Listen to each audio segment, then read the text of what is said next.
Shalom, Ibu Bapak yang dikasihi Tuhan. Kita bertemu kembali dalam ibadah online kita. Saya bersyukur, saya juga berharap untuk Bapak Ibu dan saudara-saudari di rumah tetap di dalam keadaan yang sehat. Kita akan memulai ibadah pagi hari ini. Kita akan satu pujian di dalam anugerah-Mu.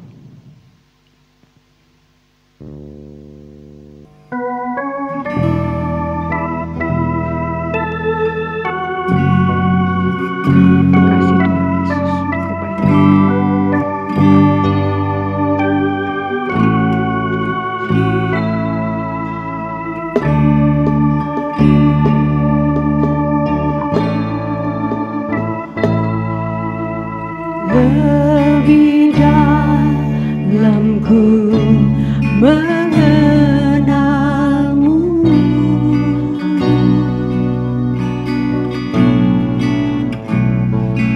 satu hal ku tahu, kau tak lepaskanku.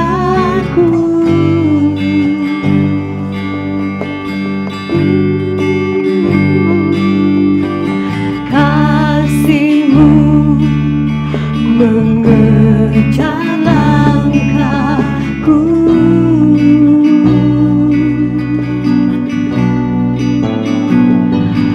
masa laluku tunduk dalam anugerah-Mu. Ku percaya kuasa-Mu membuat galanya baru. Ku tinggalkan semua kehidupan yang lama. Ku percaya kehendak-Mu yang memurnikan hatiku, menjadikanku baru sesuai dengan kehendak-Mu.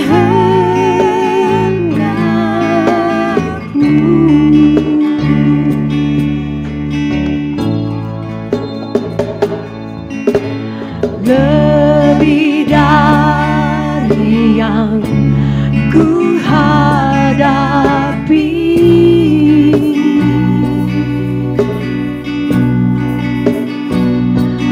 satu hal ku tahu, janji-Mu teruji.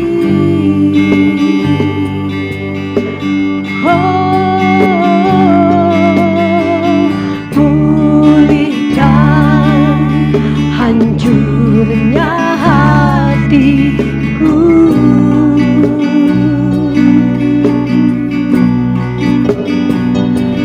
dan membawaku hidup dalam anugerah-Mu.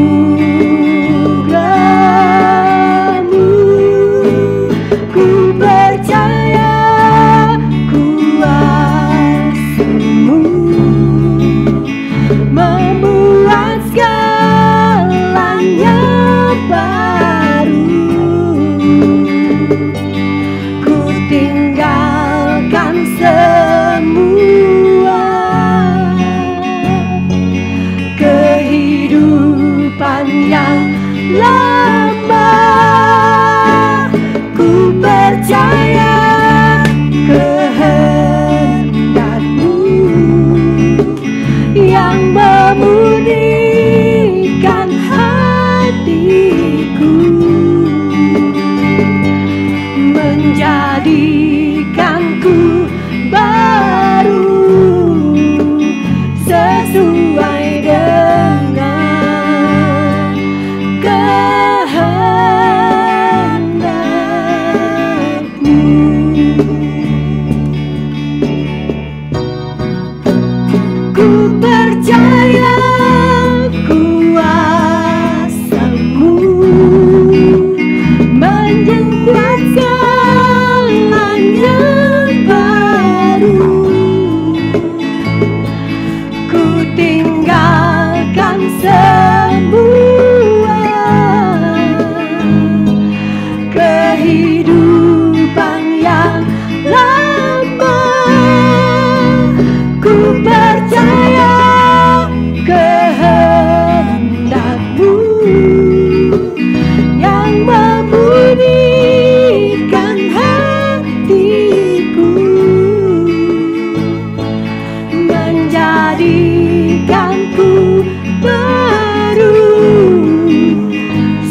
sesuai dengan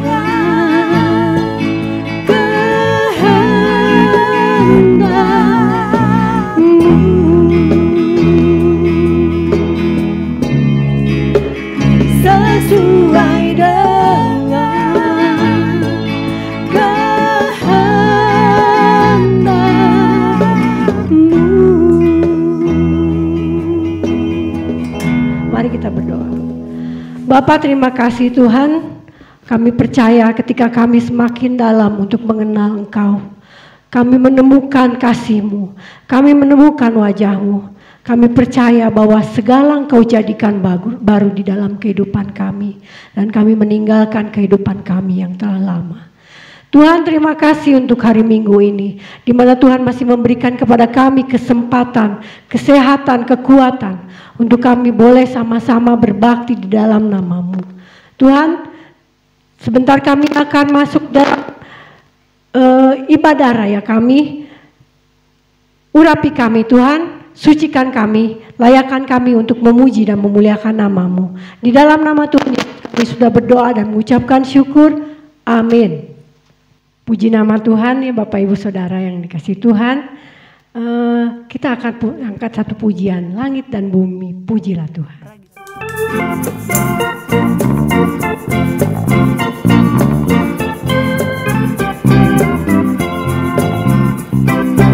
Langit dan bumi, pujilah Tuhan, sebab Dia ciptakan semuanya. Keagungannya mengatasi langit bumi, sembah sujud di hadapannya. Langit dan bumi, pujilah Tuhan, sebab Dia ciptakan semuanya. Keagungannya mengatasi langit bumi, sembah sujud di hadapannya. Ku puji, ku sembah, ku puji, ku sembah Yesus Kristus Sang Penebusku. Ku puji, ku sembah, ku puji, ku sembah Yesus Tuhan dan Rajaku. Haleluya, haleluya, amin, haleluya, amin, haleluya, amin, haleluya, amin. Langit dan bumi, pujilah Tuhan, sebab Dia ciptakan semuanya. Keagungannya mengatasi langit bumi, sembah sujud di hadapannya. Ku puji, ku sembah, ku puji, ku sembah Yesus Kristus Sang Penebusku. Ku puji, ku sembah, ku puji, ku sembah Yesus Tuhan dan Rajaku. Haleluya, amin, haleluya, amin, haleluya, amin, haleluya, amin. Langit dan bumi, pujilah Tuhan, sebab Dia ciptakan semuanya. Keagungannya mengatasi langit bumi, sembah sujud di hadapannya. Ku puji, ku puji, ku sembah, ku puji, ku sembah Yesus Kristus Sang Penebusku. Ku puji, ku sembah, ku puji, ku sembah Yesus Tuhan dan Rajaku. Haleluya, amin, haleluya, amin, haleluya, amin, haleluya, amin. Ku puji, ku puji, ku sembah, ku puji, ku sembah Yesus Kristus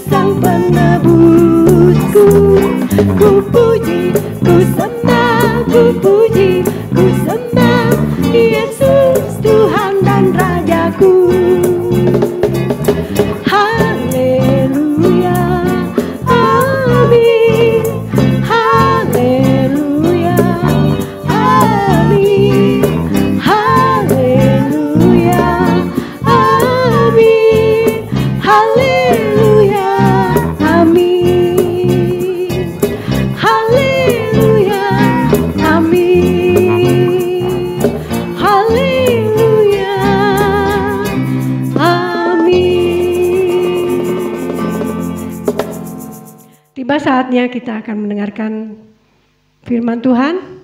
Kita akan angkat satu pujian, Ku Berharap Kepadamu.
Persilakan kepada hambanya.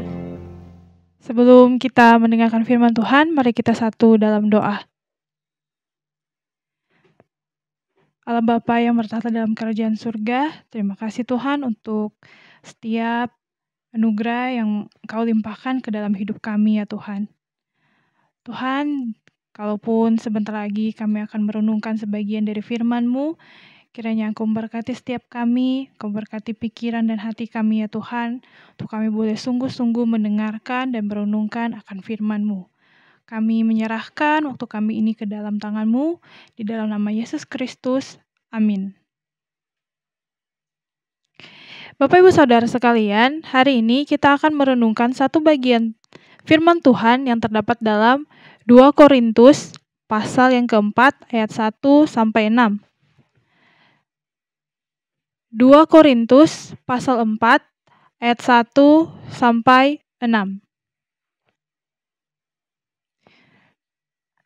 LAI memberikan judul Harta Rohani dalam Bejana Tanah. Oleh karena kemurahan Allah, kami telah menerima pelayanan ini. Karena itu, kami tidak tawar hati. Tetapi kami menolak segala perbuatan tersembunyi yang memalukan.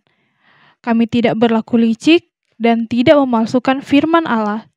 Sebaliknya, kami menyatakan kebenaran dan dengan demikian kami menyerahkan diri kami untuk dipertimbangkan oleh semua orang di hadapan Allah. Jika Injil yang kami beritakan masih tertutup juga, maka ia tertutup untuk mereka yang binasa, yaitu orang-orang yang tidak percaya, yang pikirannya telah dibutahkan oleh ilah zaman ini, sehingga mereka tidak melihat cahaya Injil tentang kemuliaan Kristus yang adalah gambaran Allah. Sebab bukan diri kami yang kami beritakan, tetapi Yesus Kristus sebagai Tuhan, dan diri kami sebagai hamba-Mu karena kehendak Yesus. Sebab Allah yang telah berfirman, dari dalam gelap akan terbit terang. Ia juga membuat terangnya bercahaya di dalam hati kita, supaya kita beroleh terang dari pengetahuan tentang kemuliaan Allah yang nampak pada wajah Kristus. Bapak Ibu Saudara sekalian, saya ingin bertanya, sudah berapa lamakah Anda menjadi Kristen? Bisa jadi ada yang dari kecil atau dari lahir sudah menjadi Kristen karena orang tua memang beragama Kristen. Tapi pernahkah dalam sepanjang hidup Anda melakukan pelayanan firman atau Anda memberitakan tentang Kristus kepada orang-orang yang belum mengenal Kristus? Bisa jadi kepada saudara ataupun teman Anda sendiri. Kalaupun belum pernah, hal apa yang mendasari Anda untuk tidak melakukan hal tersebut? Bisa jadi di antara kita tidak melakukan itu karena kita merasa takut ataupun kita tidak berani untuk memberitakan akan Kristus kepada orang lain. Kalaupun kita pernah, apa yang Anda lakukan ketika menceritakan tentang Kristus kepada orang tersebut? Saudara-saudara sekalian, dari pembacaan kita yang terdapat dalam 2 Korintus pasal 4 tadi, kita bisa melihat bahwa bagaimana pelayanan seorang Paulus. Ya, Paulus adalah seorang rasul yang besar, dan kita bisa melihat dalam yang kita baca tadi itu, pelayanan Paulus dalam memberitakan Injil, memberitakan tentang Kristus kepada orang lain. Kalau kita melihat latar belakang dari surat 2 Korintus ini dituliskan oleh Rasul Paulus kepada jemaat yang ada di Korintus dan juga kepada seluruh orang kudus yang berada di Akaya. Kita bisa melihatnya di dalam 2 Korintus pasal 1 ayat yang pertama. Tujuan Paulus menulis surat ini kepada jemaat di Korintus adalah yang pertama, untuk mendorong jemaat pada saat itu, jemaat Korintus yang ada pada saat itu untuk tetap setia dan percaya kepada Paulus sebagai bapa rohani mereka. Yang kedua adalah Paulus menegur dan menentang para rasul-rasul palsu yang ada di dalam jemaat Korintus yang mereka terus-menerus meruntuhkan dan memutarbalikkan pelayanan dari Paulus. Mereka mengatakan bahwa pengajaran Paulus adalah sesat. Dan yang ketiga adalah Paulus menegur sebagian jemaat yang sudah ikut terpengaruh oleh pengajaran rasul-rasul palsu tersebut. Dan Paulus menghimbau mereka untuk menolak pengajaran mereka dan terus setia di dalam pengajaran Paulus. Bapak Ibu Saudara sekalian, pada pasal yang keempat ini, dalam kitab ini, Paulus menuliskan akan kesetiaannya beserta para rekan kerjanya, rekan pelayanannya, tentang bagaimana mereka dengan tulus dan sungguh-sungguh melakukan pelayanan mereka ini untuk kemuliaan Allah dan bukan untuk kebanggaan diri mereka. Kalau kita melihat bagaimana mereka atau Paulus dan rekan kerjanya ini, rekan pelayanannya ini bisa menjalankan pelayanan mereka menjadi seorang pelayan Kristus, yaitu kita bisa melihat di ayat yang pertama, dikatakan oleh karena kemurahan Allah. Latar belakang Paulus dalam pelayanannya adalah karena kemurahan Allah semata. Karena kemurahan Allah yang telah dia terima itu, akhirnya dia bisa melakukan pelayanan, bisa mempunyai pelayanannya sendiri. Kata oleh ini merupakan kata depan yang merujuk kepada satu tindakan. Dalam terjemahan King James Version dikatakan, we have received mercy.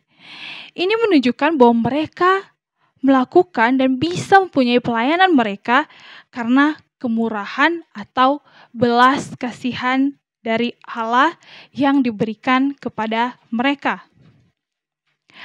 Hal ini karena belas kasihan atau kemurahan itu identik dengan Allah.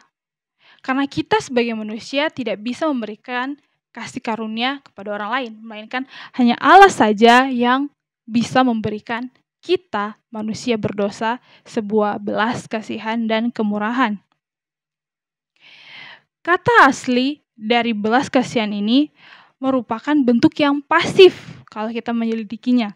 Dan ini berarti bahwa Allah yang sudah memberikan belas kasihan dan kemurahan ini dan diterima oleh manusia ini tidak ada campur tangan sama sekali dalam setiap pribadi manusia.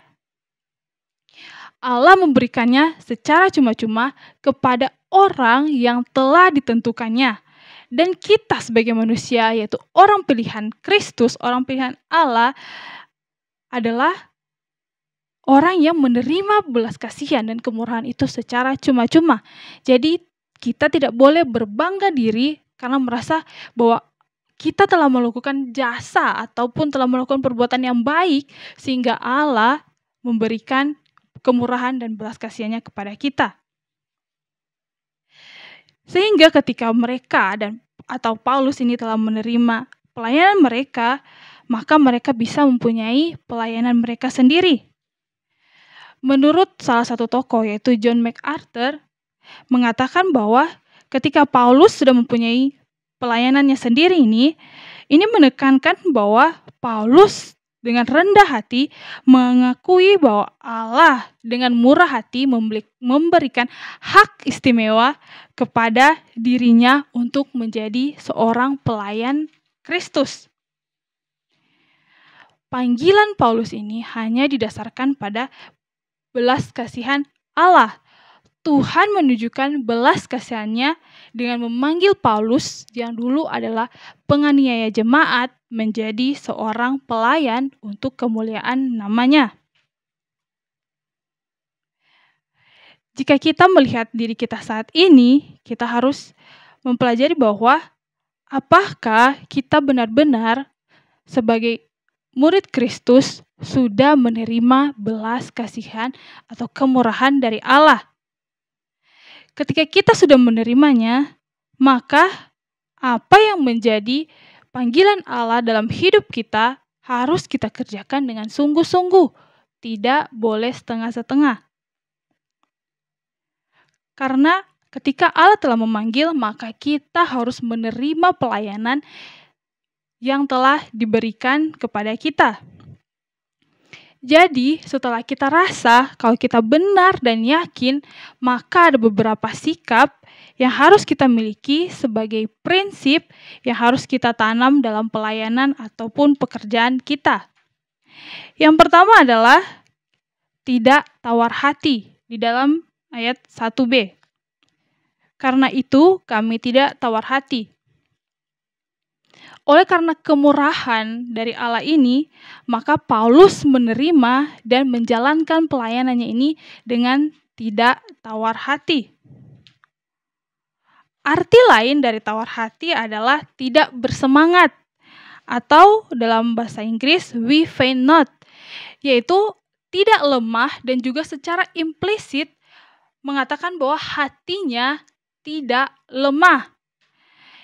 Ini berarti bahwa Paulus dalam pelayanannya tidak menjadi lemah atau tidak bersemangat seperti tidak ada roh yang menggerakkannya. Seperti tidak ada roh di dalam pelayanannya. Melainkan Paulus memberitakannya dengan berani dan dengan semangat. Menurut Daul Guzik, hal ini dikarenakan bahwa Paulus mengetahui bahwa begitu besar panggilan pelayanan di dalam hidupnya. Dengan begitu ia memberikan hatinya untuk pelayanan, walaupun dia mendapat banyak kesulitan. Bapak Ibu Saudara sekalian, ketika kita sudah menerima belas kasihan dari Allah, kita harus menjalankan setiap pelayanan ataupun pekerjaan yang Tuhan taruh di dalam hidup kita. Kita harus melakukannya dengan sungguh-sungguh, kita harus melakukannya dengan penuh semangat, kita tidak boleh tawar hati atau menjadi lelah di dalam pelayanan kita. Janganlah kita menjadi lelah dan tidak bersemangat dan berkecil hati akan pelayanan kita. Melainkan harus dengan penuh keberanian dan penuh semangat, karena kita tahu bahwa itulah yang Tuhan inginkan di dalam kehidupan kita. Sikap yang kedua adalah jujur, yaitu di dalam ayat yang kedua. Jujur yang dimaksud ini adalah yang pertama, menolak segala perbuatan yang tersembunyi dan memalukan. Dalam terjemahan King James Version menuliskan, but have renounced the hidden things of dishonesty. Kata ini terdapat, kalau dalam bahasa Inggrisnya ada kata dalam bahasa Indonesia yang bisa diartikan meninggalkan. Dan kata meninggalkan ini dalam bahasa aslinya itu menunjuk kepada Paulus yang sudah meninggalkan hal-hal yang ada dalam dirinya, yaitu hal-hal yang memalukan dan yang tersembunyi, yaitu ketidakjujuran itu. Paulus tidak lagi mempunyai perbuatan yang tersembunyi di dalam dirinya. Ia sudah berlaku jujur dan benar. Ia berlaku dengan apa adanya dirinya. Pada saat Paulus melihat kemuliaan dan kemurahan Allah ini, maka di dalam dirinya terdapat satu perubahan, terdapat satu transformasi dalam kehidupannya, sehingga apa yang dulu yang dia hidupi dan tidak berkehendak di hadapan Allah, maka dia meninggalkannya semuanya itu, agar supaya setiap perbuatannya berkehendak di hadapan Allah. Dia meninggalkan semua kehidupannya yang memalukan dan tersembunyi itu. Berlaku jujur termasuk juga tidak berlaku licik. Tidak berlaku licik ini menunjukkan sebuah proses dan sebuah panggilan seorang pelayan.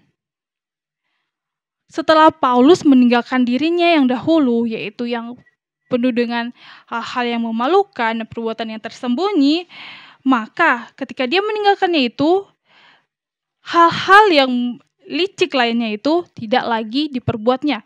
Semua kelicikan itu ditinggalkannya juga.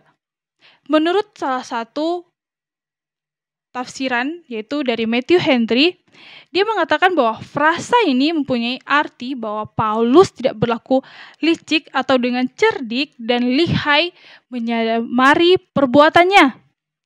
Tetapi ia berbuat terbuka dan apa adanya. Para rasul tidak mempunyai rencana yang keji dan jahat, yang dibungkus dengan sifat pura-pura yang terlihat bagus dan baik, melainkan mereka adalah orang yang apa adanya. Jadi Bapak Ibu Saudara sekalian, Paulus ini tidak lagi menutupi dirinya. Dia membuka dirinya sebagaimana ada dirinya, dan tidak ada rencana yang jahat ataupun keji di dalam dirinya ketika dia melakukan pelayanan, melainkan semuanya adalah penuh dengan ketulusan hati untuk kemuliaan Allah. Dan juga ketika Paulus menerima pelayanan ini, yaitu menjadi seorang penginjil, seorang misi yang menjalankan misi Allah, maka dia tidak memalsukan firman Allah. arti dari kata tidak melakukan atau menangani firman Allah ini adalah dengan penuh tipu daya atau menjerat atau merusak firman Allah tersebut. Jadi Paulus ketika memberitakan Injil ini, dia tidak mungkin merusak firman Allah yang adalah kebenaran itu dengan firman-firman yang palsu. Paulus tidak memberitakannya atau tidak mencampurnya dengan hal-hal yang palsu atau hal-hal yang buruk. Melainkan Paulus memberitakan semuanya dengan penuh kebenaran sesuai dengan apa yang Tuhan katakan kepada dirinya. Paulus dan rekan kerjanya ini, rekan pelayanannya ini tidak mungkin merusak firman Allah yang adalah kebenaran dengan hal-hal yang dapat menjerat jemaat kepada kebinasaan. Oleh karena Kristus merupakan kebenaran itu sendiri, dan ketika mereka menjadi seorang hamba Kristus, maka kebenaranlah yang akan mereka ucapkan atau mereka beritakan kepada orang-orang. Alasan dari Paulus menuliskan ini kepada jemaat Korintus bahwa dia tidak memalsukan firman Tuhan, firman Allah yang diberitakannya adalah karena pada saat itu beberapa dari pengajar palsu, rasul-rasul palsu ini, mereka mengatakan bahwa Paulus adalah seorang penipu. Mereka berkata bahwa Paulus seperti seorang pedagang yang dimana dia mencampur barang dagangannya dengan yang baik dan yang buruk. Sehingga mereka berkata bahwa firman yang disampaikan oleh Paulus itu telah dicampurnya dengan sebuah firman ataupun dengan hal-hal yang buruk di dalamnya. Sehingga apa yang disampaikannya itu bukanlah kebenaran. Melainkan Paulus mengatakan bahwa di dalam ayat 2b, sebaliknya kami menyatakan kebenaran. Di sini Paulus menegaskan bahwa semua yang dituduhkan kepadanya itu bukanlah kebenaran. Karena dia dengan sungguh-sungguh menyatakan kebenaran dari firman Allah itu. Dengan manifestasi dari Allah, Paulus memberitakan Injil secara terbuka dan apa adanya. Pemberitaan Injil oleh Paulus ini mempunyai efek yang bisa menginsafkan orang yang mendengarnya. Bisa membuat orang-orang bertobat dan menerima Allah dan menerima Kristus sebagai juru selamat. Semua ini dilakukan oleh Paulus dengan penuh ketulusan hati dan tidak dibuat-buat seperti yang tidak diinginkan oleh Allah.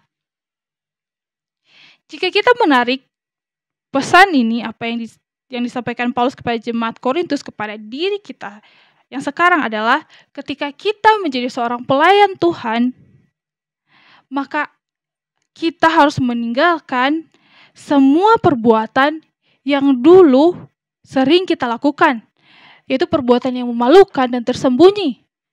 Itu perbuatan-perbuatan dosa kita yang tidak berkenan di hadapan Allah. Kita harus meninggalkan semuanya itu. Karena tidak sesuai dengan kehendak Allah dalam hidup kita. Selanjutnya adalah ketika kita memberitakan firman, kita jangan mempunyai satu niat yang licik ataupun ingin mencari keuntungan dari firman tersebut. Melainkan kita harus memberitakan firman itu dengan apa adanya sesuai dengan kebenaran yang telah Tuhan sampaikan. Jangan sampai kita memanipulasi firman tersebut untuk keuntungan kita, untuk pelayanan kita, melainkan kita harus melakukannya dengan apa adanya, tulus hati dan penuh dengan kejujuran. Kita harus cintakan firman. Kita harus bertumbuh dan cinta terhadap firman. Dengan begitu, kita sebagai orang-orang yang menjadi pelayan Tuhan, murid Kristus, kita harus memberitakan kebenaran. Maka kebenaran yang sesungguhnya yang dituliskan di dalam Alkitab, itulah yang kita sampaikan. Bukan sebuah kebenaran yang sudah tercampur dengan pemikiran dan keinginan hati kita yang salah. Sikap atau prinsip yang selanjutnya yang harus ada dalam pelayanan atau pekerjaan kita adalah bijaksana dalam menanggapi respon pendengar. Prinsip ini lebih ditekankan kepada para pelayan Tuhan ataupun orang-orang yang melayani Tuhan secara full time ataupun yang kerap kali mendapat bagian dalam memberitakan Kristus kepada orang lain. Yaitu adalah harus bijaksana dalam menanggapi respon pendengar Injil. Kita bisa melihatnya di dalam ayat yang ketiga sampai yang keempat. Yaitu adalah meresponi bijaksana dalam menanggapi respon pendengar Injil ini yang dimaksudkan adalah ketika kita memberitakan Injil kepada orang lain, tetapi mereka menolak akan Injil Kristus yang kita beritakan. Kita harus memahami bahwa ketika mereka menolak akan Injil itu, bisa saja Injil tertutup untuk mereka yang akan binasa. Kata tertutup ini dalam bahasa Inggris, hide, ini dalam bahasa aslinya berarti tersembunyi atau menutupi. Hal ini menggambarkan akan adanya sesuatu yang menutupi atau menghalangi mereka untuk melihat atau terbuka akan Injil. Sehingga sekeras apapun ketika kita mencoba untuk menginjilinya, mereka tetap tidak bisa untuk melihat akan Injil tersebut. Karena yang menutupinya itu akan terus menutupinya sehingga Injil itu tidak bisa mengubahkan hati mereka. Kalau dalam bahasa Inggris ada kata to them that are lost, yaitu mereka ini adalah orang-orang yang benar terhilang, yaitu maksud dari terhilang ini adalah mereka benar-benar yang akan hancur atau binasa, yaitu orang-orang yang memang telah ditetapkan oleh Allah untuk binasa nantinya. Mereka ini memang mengabdikan diri kepada kesengsaraan dan kehancuran yang abadi. Mereka bukanlah orang-orang yang telah ditetapkan Allah untuk selamat, melainkan untuk binasa. Matthew Henry mengatakan bahwa jika Injil tidak dapat menemukan dan menyelamatkan mereka, maka mereka akan terhilang selamanya. Mereka tidak bisa mengharapkan apapun yang bisa menyelamatkan diri mereka. Oleh karena itu, tersembunyinya Injil dari jiwa-jiwa merupakan bukti yang sekaligus penyebab mereka akan binasa. Selanjutnya adalah bahwa ketika mereka tidak melihat Injil yang tertutup itu karena mereka telah dibutakan dan pikirannya sudah digelapkan. Pikiran mereka ini sudah diarahkan kepada kegelapan dan bukan kepada kemuliaan dan terang Kristus. Dalam Yohanes 3 ayat 19 dikatakan bahwa terang telah datang ke dalam dunia, namun manusia lebih menyukai kegelapan. Yaitu ketika orang-orang yang memang telah ditetapkan Allah untuk tidak selamat ini, mereka akan lebih menyukai dunia, lebih menyukai kegelapan dibandingkan terang, yaitu Kristus sendiri.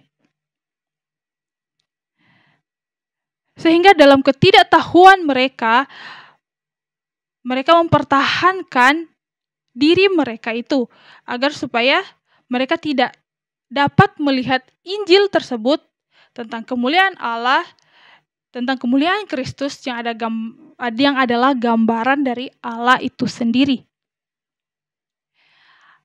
Jadi apa yang harus kita lakukan, harus kita perbuat adalah kita harus bersikap bijaksana dalam menyampaikan Injil. Ketika ada orang yang tidak menerima Injil, ketika ada orang yang tidak mau mendengarkan dan sampai matinya dia tidak menerima Kristus sebagai juru selamat, kita harus bersikap bijaksana dan berpikir bisa saja mereka adalah orang-orang yang memang tidak selamat, orang-orang yang telah ditetapkan Allah untuk binasa. Namun, Bukan berarti ketika kita telah mengalami 1 atau 2 kali penolakan, kita tidak akan terus melakukannya. Karena kita sebagai murid Kristus diperintahkan untuk terus memberitakan Injil sampai kedatangannya yang kedua kali. Maka kita harus dengan tidak jemu-jemu memberitakan Injil kepada orang lain. Bisa saja ketika kita menginjili seseorang, bisa saja mereka bertobat dengan waktu yang cepat atau yang lama. Itu tergantung dengan waktu yang telah Tuhan tetapkan. Namun kita harus terus-menerus memberitakan Injil Kristus kepada orang-orang. Oleh karena kita sebagai orang percaya dan saksi Kristus harus terus senantiasa memberitakan akan Kristus dalam hidup kita.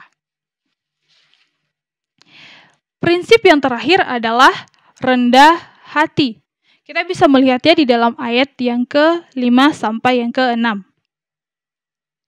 Maksud dari rendah hati ini adalah bukan diri kami yang kami beritakan, yaitu Paulus menyatakan bahwa dirinya dan rekan kerjanya itu hanya memberitakan tentang Allah, tentang kemuliaan Allah, dan bukan tentang dirinya sendiri. Dari sini Paulus menegaskan bahwa dalam pemberitaan Injil yang disampaikannya adalah tentang Kristus dan bukan tentang dirinya. Paulus menegaskan dan menuliskan dalam bahasa aslinya itu, mereka memberitakan akan Kristus yang adalah Tuhan. Memberitakan Kristus sebagai Tuhan. Fokus mereka, fokus pelayanan mereka adalah kepada Kristus dan bukan kepada diri mereka sendiri. Paulus menyadari bahwa dia adalah seorang pelayan dan hamba. Maka apa yang harus dilakukan oleh pelayan atau hamba ini adalah untuk memuliakan tuannya. Dan tuan dari Paulus adalah Yesus. Selanjutnya adalah ia membuat terangnya bercahaya dalam hati kita. Maksudnya adalah ketika Tuhan telah memerintahkan terang untuk bersinar dalam kegelapan, maka Tuhan juga memberikan terangnya bercahaya dalam hati orang percaya. Ketika kegelapan telah disinari oleh terang, maka kegelapan itu menjadi sirna dan hilang. Paulus menuliskan bahwa Tuhan membuat terangnya bercahaya dalam diri orang percaya. Meliputi ini termasuk dalam hati, pikiran, perasaan. Itu keseluruhan hidup manusia. Meliputi semuanya, tidak ada satupun yang luput dari terang tersebut. Dalam salah satu terjemahan, menurut David Guzik, cahaya yang dimaksud di sini juga berkaitan dengan kisah pertobatan Paulus, yaitu ketika perjalanannya menuju Damsyik. Yaitu terang yang menyinari hati itu adalah terang pengetahuan tentang kemuliaan Tuhan yang tercerminkan dalam tindakan Kristus. Hal ini karena Kristus adalah wujud dari Allah yang telah turun ke dalam dunia dengan wujud manusia. Namun dalam pengertian di sini juga sebagai orang yang sudah diberikan terang, yaitu mempunyai tugas untuk memancarkan terang itu dalam kehidupannya. Maksudnya adalah ketika dalam kesehariannya, ketika orang itu sudah menerima terang dari Kristus, maka dalam kesehariannya itu dia juga harus merepresentasikan akan kemuliaan Kristus itu dalam hidupnya. Apa yang harus kita lakukan saat ini adalah kita harus menjadi orang-orang yang terus memberitakan Injil kepada Kristus. Melakukan pelayanan yang telah Allah tetapkan dalam hidup kita, yaitu dengan penuh kerendahan hati. Tidak boleh membanggakan diri. Bukan karena kita hebat, melainkan itu semua karena kemurahan Allah. Kita harus ingat sekali lagi. Jadi, kita bukanlah apa-apa, sehingga kalau kita menerima pelayanan, melakukan pelayanan, bukan karena kehebatan kita, melainkan karena kemurahan Allah, sehingga kita harus tetap rendah hati dalam melakukan setiap pelayanan dan pekerjaan kita. Dan juga ketika kita sebagai orang percaya harus terus-menerus melakukan, memancarkan terang Kristus di dalam kehidupan kita sehari-hari. Kesimpulannya adalah bahwa sikap yang seharusnya dimiliki oleh setiap orang percaya dalam panggilan pelayanannya, yaitu yang pertama adalah bersemangat atau tidak tawar hati. Yang kedua adalah bersikap jujur. Yang ketiga adalah bijaksana. Dan yang keempat adalah rendah hati. Harus rendah hati karena kita harus menyadari bahwa Kristus adalah pusat dan fokus dalam pelayanan kita, bukan diri kita sendiri. Sehingga kita harus menjalankan pelayanan kita itu dengan sungguh-sungguh dan tidak main-main. Sebagai penutup, Bapak Ibu Saudara sekalian, saya ingin melakukan kesaksian tentang diri saya, yaitu ketika saya berdiri di sini pun memberitakan firman, itu adalah satu yang tidak mudah, ada satu perjalanan atau proses di dalamnya. Karena ketika saya menyadari bahwa ketika Tuhan telah memanggil saya dan menetapkan pelayanan ini dalam diri saya, maka apa yang harus saya lakukan tadi itu adalah harus dilakukan dengan sungguh-sungguh, dengan jujur, rendah hati, dan bijaksana. Walaupun pada awalnya ada sedikit keraguan dalam diri saya, karena sama seperti Musa yang ketika Allah memanggil dan dia menolak dengan beralasan bahwa dia tidak fasih lidah, saya pun berpikir seperti itu karena saya tidak pandai berbicara di hadapan orang. Tetapi ketika Tuhan telah memanggil dan telah memberikan belas kasihannya, kemurahannya, maka pelayanan yang dia taruh dalam hidup saya itu harus saya lakukan dan harus saya kerjakan dengan sebaik mungkin dan sesuai dengan apa yang Tuhan inginkan dalam hidup saya. Begitu juga dengan Bapak Ibu Saudara sekalian. Apa yang sudah Tuhan taruh dalam hidup Bapak Ibu semua haruslah dijalankan dengan sesuai kehendak Allah. Dan hanya untuk kemuliaan Allah, bukan untuk kemuliaan diri kita sendiri. Amin. Mari kita berdoa. Tuhan, kami bersyukur untuk semua anugerah, belas kasihan, kemurahan yang Kau berikan dalam hidup kami ya Tuhan.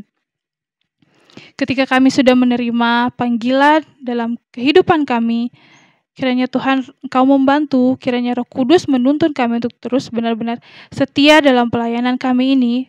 Kami boleh melakukan pelayanan ini dengan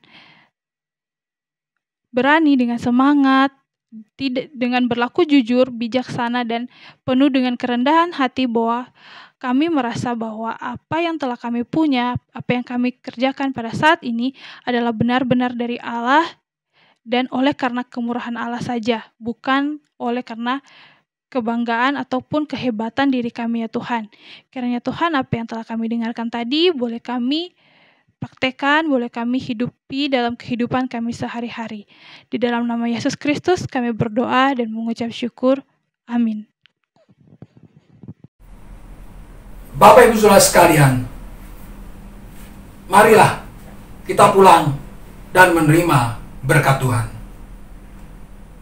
Kiranya kasih setia abadi dari Allah Bapa, anugerah dari Tuhan kita Yesus Kristus, dan pemeliharaan Roh Kudus ada senantiasa beserta dengan kita sekalian dari sekarang sampai selama-lamanya. Amin. How great is our God? Sing with me, how great is our God? And know we see how great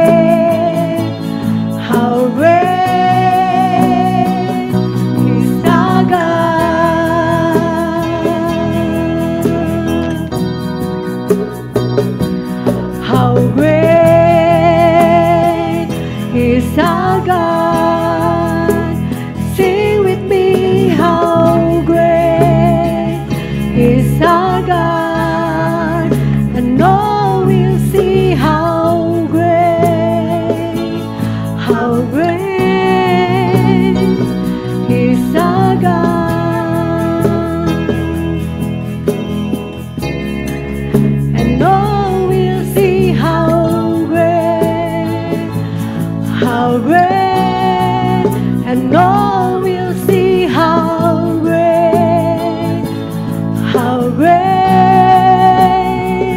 is our God.